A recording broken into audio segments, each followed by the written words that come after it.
totoo lang, hindi naman talaga kailangan. Hindi kami pupunta sa museums. Medyo nahiya ako kalamiyon. Hindi ako masyadong satisfied sa gawa ko nun. So parang kinikip ko na lang sa sarili ko. Napapagalitan ko sila lagi. Tamad ako. Ayoko talaga nag-exert ng effort. Wala, nakaka-friendly naman. Ang daming pinagdaanan.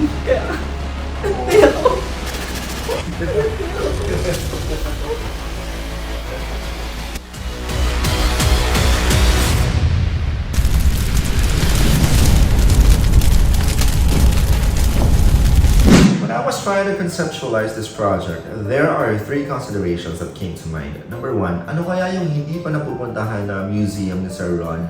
Kasi feeling ko napuntahan na niya lahat. And then number two, merong tatlong INC members in my group, and that's Larry, Elora, and Kurt. And I feel like malaki yung magiging contribution nila kung pupunta kami ng INC Museum. And then number three, my ultimate reason, I've always been fascinated sa mga church nila every time I would pass by one kasi ang ganda. So, I've always been curious kung ano yung itsura sa loob. Galing pa kay Mion yun na hindi INC. Tatlo kami sa grupo pero wala nagsabing INC Muslim. Siya nagsabi. So, natuwa ako. Actually, nagulat ako and at the same time medyo interested kasi hindi naman lahat ng mga museums is parang based on religion or isang denomination ng religion. Masaya ako kasi bilang Iglesia ni Cristo, parang sobrang masaya sa puso kasi malalaman ko pa kung ano talaga pinagdaanan ng Iglesia sa mga panahon na yon. Actually, napuntahan ko na siya before pero dun pa nung nasa maliit pa siya. Kumbaga, bago pa ilipat yung mga art. So when I found out na meron kami ganitong task, it was very easy for me to grab the opportunity to check out what INC is all about. Ang hindi ko ina-expect yung magiging epekto nito sa mga group members ko na INC. Because I'm telling you now, it was one for the books. And you will find out why. Nagkita namin ni Mayon, kumain kami dun sa Elixir Coffee. Tapos ayun, nilibre niya ako. Thank you naman ako kasi nakaiyak. Nagmadali na ako, then pawis na ako, tumakbo ako, tapos nagkita kami sa cafe. Isa-isa din silang dumating. Sila Sean, si Elora, at si Larry. Hello, what's up guys? Hello. We're going on a museum tour today. Saan tayo? Saan tayo pumunta? INC Museum.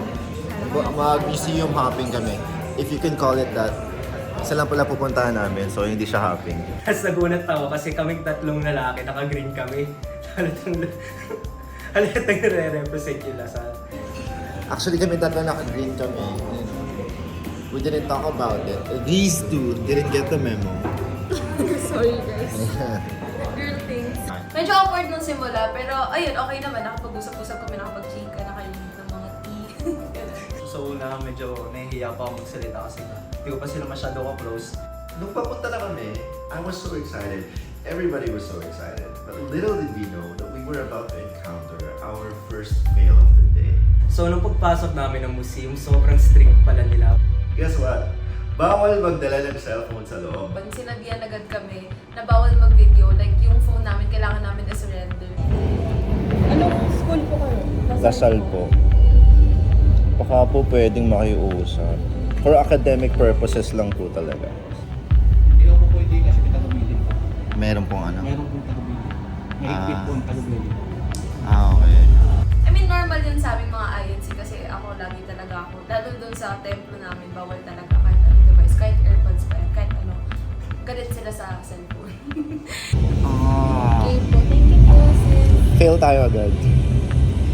Saan pa may malapit na museum dito? Yes, It's okay po. Naintindihan po na. Nahiya ako kalamiyon kasi nag-exert naman na kami lahat ng effort. Pinag-isipan nila, nagde-decide yung group namin kung pupunta ba kami sa QC Circle na lang or tutuloy kami. So we talked about it and we recalibrated. I don't know how, but somehow we came to a decision na pumasok natin. Kahit 300 pesos yung entrance fee. Sayang din naman yung punta, sayang yung pamasahe lahat-lahat. So why not?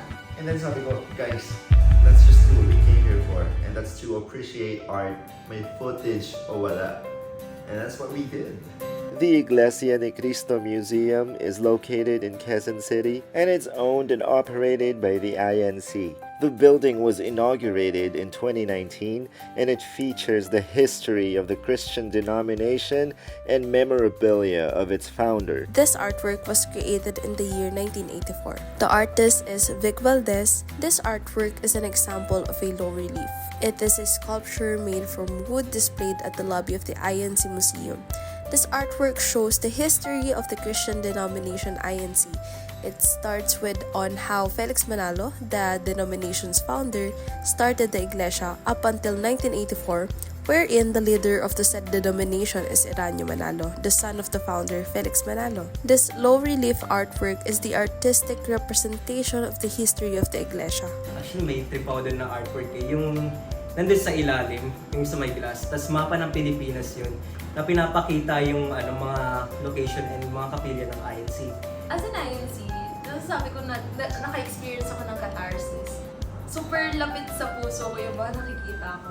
Or nakita ko yung history. Napawaw ako kasi parang nare-relive lahat ng tinuro sa akin, ganun. Nakaka-wow talaga. Parang speechless ka, na wow lang masasabi mo na ang layo na pala ng narating. Tapos yung mga gamit, doon ako na-amaze kasi na-preserve talaga nila. Lalo na yung part kung saan napakinggan ko yung aral ni Ka Felix Manalo. Sobrang nalambot yung puso ko doon. So parang, syempre, ayun, naiyak ako kasi isa sa mga pangarap ko yun na marinig yung boses ni kapatid na Felix Manalo. Siya yung founder ng church namin. Well, isipin niyo 300, tapos narinig ko yun, napangaralan niya ako. So, ayun, great experience. It was a really good call na tumuloy kami because the experience was so profound for me and especially for those INC members. Lalo na si Kurt kasi umiyak siya talaga. Hagulhol. Pagiging Iglesia ni Cristo, ang daming pinagdaanan. Kaya, hindi ako. Basta yun, naiyak ako kasi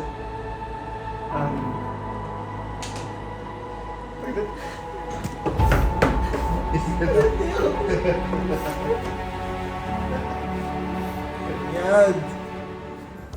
Afternoon, we decided to try out their cafe.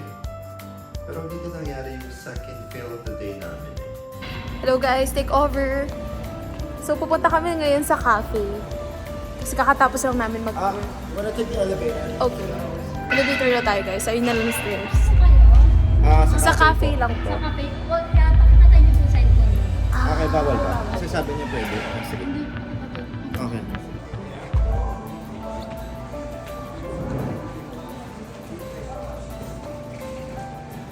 This is the museum cafe. There you go. Guess what? They're closed. Well, despite the challenges that we had to face that day, I believe that it was a really good experience. Because not only that we were able to do what we came there for, na-tested yung resilience namin as a team. Sana lang, mas smooth sailing na yung mga susunod namin tour. pupunta na kami sa Art and Island. Pumunta muna ako sa Alimol kasi nagugutom na ako. Kailangan ko mag-withdraw ng pera. Hey, what's up guys? Dito kami ngayon sa Cubao. I'm with Kurt. This is the continuation of our museum hopping. And we're going to... Saan tayo punta? Art and Island. So Art and Island. Right after Art and Island, everybody's meeting up sa Gateway. Because we're going to Gateway Museum. Right now, we're trying to find some tools for our filming. Dito kami sa hardware. I'll see you guys later. Yo guys, we're so excited. I didn't expect this to be this big. Look how big that building is. Let's go in! So Art and Island, it was a little on the pricey side, kaya hindi ko na-require lahat pumunta. It was just me, Kurt, and Larry who decided to come. 700 entrance fee dito, kaya ito lang kasama ko yung rich kid kong tropa. Akala nga namin ni Kurt dalawa lang kami kasi chinachat namin si Larry but she wasn't replying. Naligaw pa ako. Kinakabahan pa ako kasi wala din akong data, wala akong wifi kahit ano. So ayun, nung papasok na kami sa Art and Island, doon namin nakita si Larry. Yung pala, andun na siya. Alright guys, bibili na kami ng ticket. And guess who showed up? Guess who decided to join the fun? Ooh, Larry! Go Larry! Hey, thank you. As soon as we got in, our jaws were on the floor. It was so amazing. I just wish that everybody was there. Damn! Already? Sobrang excited talaga ako. Talagang tumatalon pa nga ako onte. Kasi para siyang yung feeling na field trip. Namangha ako kagad sa mga nakita ko kasi meron dong part dun sa Arden Island na parang munti kang pa mabangga dun sa salamin kasi puro salamin siya. Para siya may illusion tapos puro kulay. You have to take your shoes off for this, for the whole tour. Okay, they asked us to remove our shoes. So, naka-socks kami lahat. Una ko nakita, yung parang may mga fish. So tuwan-tuwa ako kasi ang naalala ko yung Ocean Park. Tapos ang ganda lang tingnan, parang nakaka-mesmerize na parang kahit ilang oras mo tingnan, hindi ka magsasawa. Isa sa mga nagustuhan kong art doon nung pagpasok namin, yung parang may queen doon na meron siyang hawak na espada. Pagkakalam ko tawag doon yung knighting. So, nagpa-picture ako kay Larry, tapos lumuhod ako doon. Parang feeling ko, binabasbasan ako ng istorya. Parang tapos ako si Eren, ganun. I remember just taking a lot of videos kasi ang ganda talaga. So, ayoko may ma-miss. Tapos gusto ko mababalikan ko lahat. Kaya video lang ako ng video. Pwede ka rin mag-chill doon, may mga bean bags, tapos higa ka lang, titignan mo lang yung art, nag-iiba-iba siya around you. Sir Ron, pwede ka dito habang iniisip mo yung naiwan mong burger. Yung egg-de-sal with sausage niya. Sir Ron, kapag meron kang date, make sure dalhin mo doon. Sigurado, makascore ka agad. Sure yan. Sobrang worth it naman, yung 700 pesos. Yung downside lang dito sa Arden Island, walang credit line yung mga art. Siguro I guess, nag-focus sila sa attraction rather than appreciating art. But either way, we had fun.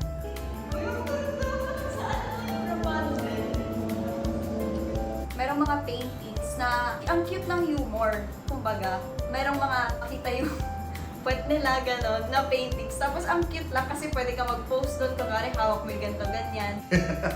Ang sayang daming puwet. Arden Island is an interactive art exhibition or selfie museum in Cubao, Quezon City. Arden Island was founded by South Korean businessman Yoon Jae-kyung, with the initial exhibits completed within 4 months by 18 Korean visual artists, and it opened in November 2014. When our Arden Island journey eventually came to an end, we put our shoes back on. Alright guys, we got to the end of the tour. And we're putting back our shoes on. How was that for you guys? Kasi ang ganda guys, sobra worth it yung 700. Sobra, diba? Sulit. Grabe. Who would have thought na merong ganitong lugar sa Cubao? And then we headed to the next location by means of walking. May guard na sinabi, maglalakad lang daw kami sa likod. Sa kabilang side ng building, kumbaga. Alright, we're now walking our way to Gateway. Gateway. Andun na sila Sean. Nung natapos na sila Mion dun sa Arden Island, sabi nila pupunta na sila Gateway Gallery. So ang ginawa ko na lang yun is hinintay ko na lang si Elora kasi baka maligaw siya dahil first time nga hindi naman lahat ng tao dun tumatambay. So kanina. Hey! Joining the fun, Sean and Elora. Dumating ako sa Gateway, doon sa pwesto nila Mion, doon sa food court. Yo! Alright, si Ariel na lang. Sabi ni Mion, mag-food court daw muna kami habang nag-iintay sa iba namin tatlo. Bigla ako nakita ni Dan. Sabi niya, oy! Sabi ko din. Hinanap ko sila Mion, pero ang food court pa lang tinutukoy nila. Kaya bumalik ako sa MRT. Oh my gosh. Don't even get me started with these kids' punctuality. Then, nung nag-send si Mion ng voice message, doon ko lang pinakinggan yung sinabi niya. Dinaretso ko talaga. Hanggang sa nagtanong ulit ako sa guard. At yun, nakapunta na ako doon sa kanila. We're finally complete. Hello guys. Ay, check-in. Mga 2 hours kami nag-antayan. Probably more than that. Pero ang importante, magkakasama na kami. So eventually, nakumpleto kami. So nagpunta na kami sa museum. Or, in-attempt namin magpunta sa museum. Kasi naligaw kami. Asa na tayo? Wala, umikitan tayo. Diyan tayo galing kanini. Oo, nandito kami kanini. Nakita namin eh. Ang nakakaasar, si Aika and si Trisha, alam nila kung paano pumunta doon. But they weren't saying anything. Ang sabi ko kay Aika, mali yung dinadaanan natin. Dapat doon tayo dumaan sa pinuntahan natin kanina. Okay lang yun, sunod na lang tayo sa kanila. Sinabi pala sa'yo eh. Hindi ko rin alam. Basta sumunod lang ako sa kanila kahit alam ko naman na saan na yung daan. Paikot-ikot kami doon sa 4th floor, hinahanap namin yung 5th floor. Mababa tayo ulit tapos. Pero sa pangalawang balik, sa pag-ikot, nakapagtanong-tanong na kami, tapos tinuro na dun nga sa 5th floor, tapos dun kami dapat dumaan. Finally, Trisha and Aika were able to lead us to the gallery. Gateway Gallery is a cultural oasis in the middle of Araneta Center, a history museum for the general public. Opened on November 20, 2014, it is a museum devoted to showing the history of the Filipino through the visual arts. The current exhibit is Sining Saysay. Philippine History and Art depicts the history of the Philippines through 30 large history paintings. Spearheaded by the alumni and faculty of the UP College of Fine Arts, this museum aims to present to the public a visual story and experience of the Philippine history and culture without becoming a boring lecture. Actually, nung nandun pa lang ako sa front nun, sabi ko, maliit lang to, simple lang. Pero, it's simple enough. Hindi ka maguguluhan, tapos hindi ka rin ma-overwhelm. Actually, ang ayos niya because very uniform nga siya and at the same time, hindi siya yung punong-puno ng gamit para maguluhan ka. Tapos narinig ko si Sean, sabi niya, alam mo ba pre, ito yung pagkasunod-sunod ng Philippine history. Tapos sumakto pa si Sean, tsaka si Dan. Umiikot sila, and iniisa-isa nila yung painting doon. Tapos, ayun, habang nagkukwento si Sean, sumunod na lang din ako para akong buntot. Nagsabi si Mio na mamili kami ng artwork na kung ano parang pumukaw sa attention namin. Pinapili ko yung pinakauna kasi parang it reminds me of petroglyphs ng Egyptian na karaniwang nakikita sa kuweba. Tapos nakita ko nga dun sa credit line na inspired siya dun sa kuweba na nandun sa Angono. Na-realize ko na hindi nga blankong pisara ang Pilipinas bago pa man matuklasan ng mga taga-kanluran. Kasi may sining na tayo noon pa man. Isa yun sa katunayan na malikhain at magaling ang Pilipino. Doon sa nakikita ko, doon sa artwork na yun, pinapakita doon, kung ano yung kabuhayan ng sinaunang Pilipino. Mga sinaunang Pilipino, malapit talaga sila sa kalikasan. Doon talaga nila nakukuha yung mga pang-araw-araw nila na kailangan. Kaya yun yung painting na pinili ko kasi ang ganda nung mismong painting. May kita mo yung colors blue and orange. Tapos parang pag inisip mo blue and orange, magmamatch ba yun? Pero nagawa niya. Diba? Tapos nakikita mo na may mga splash pa ng paint na hindi talaga perfect, which makes it perfect. Pinili kong painting as my favorite or at least yung nag-stand out sa akin. So yung reason ba't pinili ko siya, naalala ko kasi dun yung Sari Man, no? Base sa art style. Ayun lang kasi yung pinaka-unique na art style dun, tas ayun lang yung yung hindi talaga totally nagkukwento ng history ng Philippines. Ayun, ganun po kasi attention ko. Kasi mahilig ako sa magagandang kulay. Yung color na ginamit ng artist is light colored, gano'n.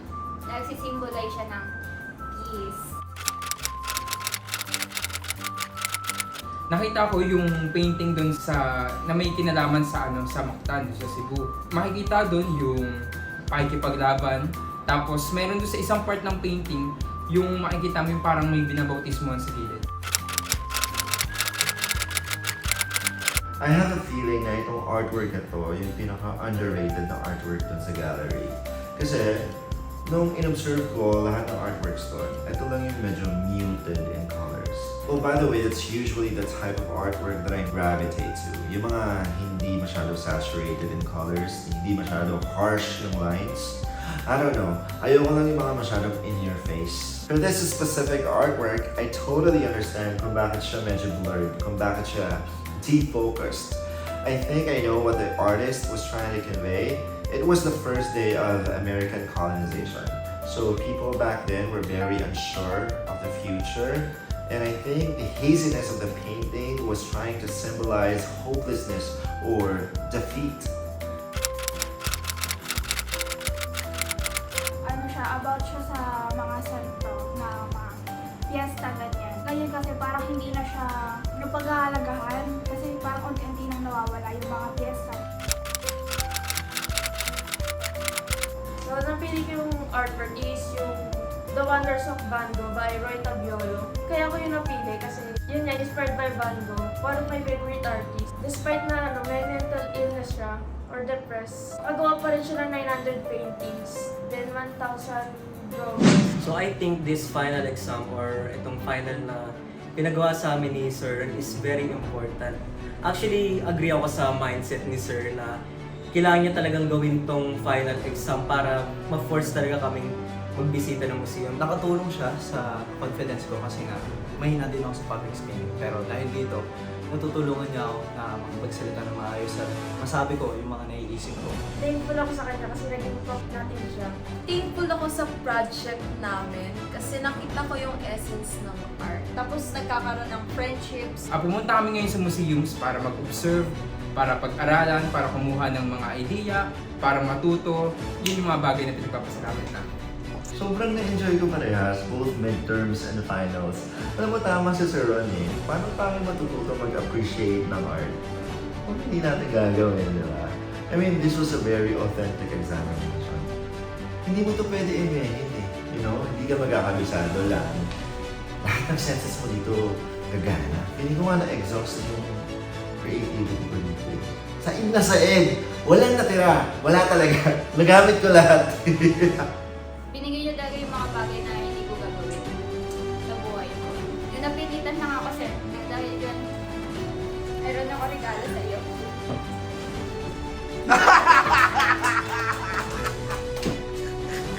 Yung pinapagawa niyang mga exams na to, nag-bring kami closer. Actually, sobrang saya ko nung nakita ko yung group na to because ang ayos lahat. And dahil nakita ko pala yung pangalan pa ng Nimi yun, tapos ni Elora. Sabi, mukhang mabubuhat lang ako dito ah. So, ay, powerhouse to. Pagkakita ko pala kay Mion, Gabit, sabi ko gagaan na yung buhay ko. Lord! Sabi ko, hala nakaka-friendly naman. Kasi sila, si Mion, tsaka si Itara nga. Nakita ko pa lang si Mion, sabi ko, ito na yun. Group ko talaga to.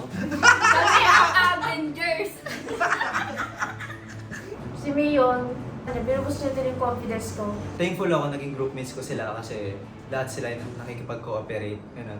The honest truth is, sobrang grateful ako sa groupmates ko. I mean, they would always tell me na sila yung swerte for having me as a leader. Pero sa totoo lang, ang dali ng trabaho ko kasi ang dami nilang hindi nagpapasakit sa ulo ko. Nakakatuwa na kasi lahat ng vision ko, na-execute ko because of their help, because of their cooperation. Tapos hindi lang cooperative, nagbibigay talaga ng quality output lahat. Nag-exert ng effort lahat. Kaya kung perfect man, I think we deserve it. Masaya na nakasama ko kayo dahil yung cooperation sa bawat isa, bagamat may mga nagiging problema, pero at the end, nakapag-produce naman tayo talaga ng mga quality na product. Pero thankful pa rin ako sa kanila. Dahil, Dahil binigyan nila ako ng 50%. clap ka! You're welcome, you're welcome. Trip ko rin yung mga tao dito, madaling makasama. Mas masaya dahil than school purposes, parang naging way of bonding na rin. Tapos panggugulo sa isa't isa to. Habang nagme-make ng memories sa mga memorable museums. Ang nakakatuwa rin kasi syempre, dahil sa pagsasama-sama namin, yung mga chats namin sa GC, nakikilala ko sila. Ka-vibe naman, gano'n. And ayun nga, parang tuwing magkakasama kami, may mga napapag-usapan kami na parang na at some point nakaka-fulfill pa rin na kahit hindi kami ganun ka-super close, lahat pagkakagrupo. Nakita ko yung teamwork sa group namin. As in, nagtutulungan talaga bawat isa. Nagtutulungan din lahat. Kaya thankful talaga ako sa lahat ng members. Naging mas lalo kaming malapit sa isa't isa dahil sa exam na to. Well, higit sa lahat, yung main takeaway ko sa project na to, well, it's the new friendships that I've built with every single one of them. You know, nagkaroon ng higher purpose yung pagbalik ko sa school. Kung dati gusto ko lang makatapos para maging veterinaryo ako, ngayon, nadagdagan. I mean, making a difference in the lives of these kids actually puts more weight to what I'm trying to achieve. And ang saya lang. Ang saya na nadagdagan yung reason ko para pumasok araw-araw. So, thank you. Thank you, guys. Sa mga kagrupo ko, salamat. Papasalamat ako sa kanila lahat. Thankful ako. Thankful ako. Thankful talaga ako sa lahat ng members. Maraming salamat. Okay. Yung mala Hunger Games na movie. Ano pinagsasabi mo? Group namin ng Avengers. Ano siya, namangha ako. Parang nostalgic. Wow! Sumunod na lang din ako para akong buntot. Tapos, basta ang anong tawag doon? Alam mo! Wala ka magagamit. Inisa-isa ko din siya. Simula sa 1, 2, hindi na ako umabot sa hanggang 8. Kasi napili ko yung 7.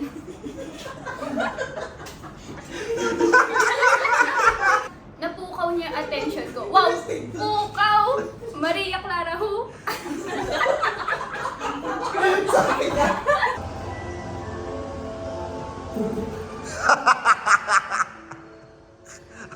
I caught that!